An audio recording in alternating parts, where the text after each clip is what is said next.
Hello and welcome. As the World Affairs Council of Greater Houston presents our discussion today with one of our 2021 Global Leaders of Influence, Ms. Ping Sun, University Representative of Council at Yetta and Coleman, LLP. I am Marianne Maldonado, CEO of the World Affairs Council of Greater Houston, and we're privileged to recognize Ping for her many contributions, not only to our regional institutions, but to Houston's international community. Ping, congratulations and welcome. Thank you. The World Affairs Council's mission is focused on providing global education to our community and helping us better understand how world issues affect us globally. Today, we're honored to recognize these individuals like Ping who've contributed to the international spirit of our city. I hope all of you will join us at our International Awards Luncheon as we recognize not only our global leaders of influence, but also our International Citizen of the Year. Now, let me share with you a little bit about Ms. Sun. Ping Sun is an attorney by trade with degrees from Princeton University and Columbia University School of Law. She's of counsel with the law firm of Yetta Coleman, LLP, and a native of Shanghai, China. She has lived in Houston since 2004 with her husband, Rice University's 7th president, Mr. David Liebman. As university representative, Ping is engaged with community both on and off campus, and she has many roles, such as serving as a member of the advisory board of Rice Shepherd School of Music, the Kinder Institute for Urban Research, and honorary co-chair of Rice Baker Institute's Roundtable, and she's been a mentor for many students and a frequent participant, of course, in campus events. She is a trustee of Texas Children's Hospital and board member of the Asia Society Texas Center, Herman Park Conservancy, Center for Houston's Future, Teach for America Houston, the United Way of Greater Houston, and Colonial Williamsburg Foundation. Her community service continues to be recognized by several organizations, including Teach for America, the Greater Houston Partnership, Asia Society of Texas Center, and the San Jacinto Council of Girl Scouts. Additionally, Mayor Anise Parker officially designated April 23rd, 2015 as Why Ping Sun Day in Houston. Ping, welcome. Again, we're so honored to have you. It's my honor to be here. Thank you. Well, let's just dive into some wonderful questions, maybe about you. So when you first moved to Houston, did you have a plan to be this involved, not only in the university, but also in the community? I had no idea. Well, when we first moved here, people were just so amazing, welcomed us with open arms. I think that's one of the reasons why I want to give back in our community. That's why I got so involved. First with Texas Children's Hospital, and then Asia Society, Teach for America, the list goes on. And each organization I'm working with, I just feel so fortunate to be a member of a great team. So this is a wonderful community. Of course, the World Affairs Council plays a huge part in our community. I love going to your events and listening to speakers and thought leaders. So I want to say congratulations to you and your board members and your staff for a job well done. Thank you, thank you. Well, I have heard you speak in the past, and I hear about when you talk about your passion, and your passion not only personal, but also specifically focused around education. Maybe you could tell us a little bit about how that passion was sparked and kind of your focus areas and what you're currently looking at in education. Sure. I keep talking about the 3 Ps. It's not that my name starts with a P, Ping, but the 3 Ps that helped me along this journey are first, passion, as you mentioned. I feel whatever we do, we need to find the passion. Of course, education is my passion, But with passion alone is not enough, and we need the second P, that is preparation. And then even with preparation, you still need a third P, because sometimes we don't succeed the first trial or even the second or third trial. So you need a third P, that is perseverance. And so my passion actually started when I was in China. I realized that I wanted to explore, I wanted to come to America to receive an education. And so I tried very hard. Eventually I was able to come to America to go to college and law school. And now, since moving to Houston, I'm involved in early childhood education. Of course, I'm very involved with our Rice students. I've met many Rice students, especially those who are interested in going to law school. I'm very happy to be able to provide some advice and guidance to them. And I'm involved with Teach for America. And now, as the chair of Asia Society, Texas Center Board, we are actually working on the huge education project. And this project has two components. One is the online component, and we want to provide interactive tools for our teachers and our students. And then the other part is the on-site exhibit. And we want to make the building come alive. Asia Society Texas Center has a beautiful building on Southmore, Carolina.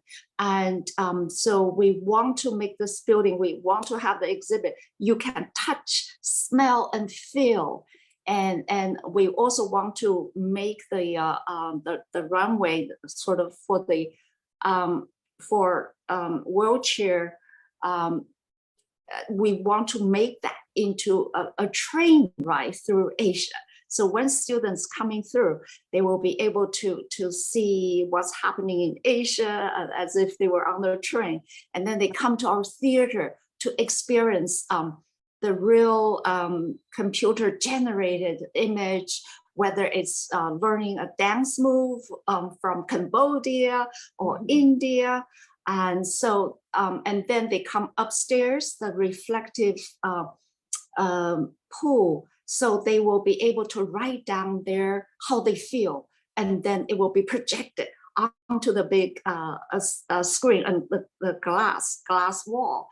Mm-hmm. So our budget was $9.5 million.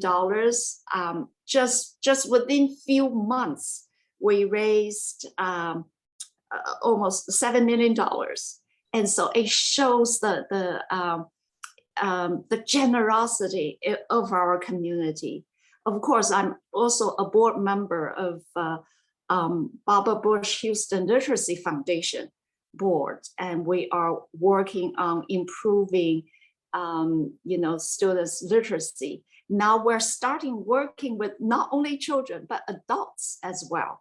So you can say I'm very involved in education. Of course, Teach for America is also one of my passions. Actually, the Teach for America started by Wendy Cobb, a fellow Princetonian. Mm-hmm. This came out of her thesis.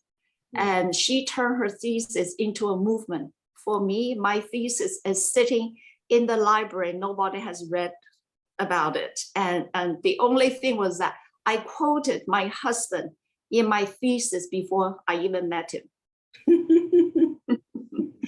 You have mentioned such great organizations here in Houston and that serve across our country. Teach for America, as well as the Asia Society, Barbara Bush Literacy Foundation, all great partners of the World Affairs Council.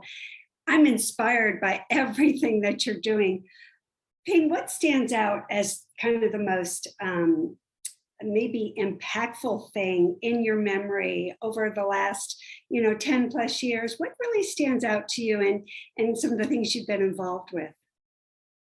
Well, I have to say, of course, my involvement with Texas Children's and how I've seen their transformation and how they serve those uninsured children And so I'm just so inspired by that. Of course, my work with Thrive Council at the United Way, how the council, it's been 13 years, how council has touched so many lives, helping families.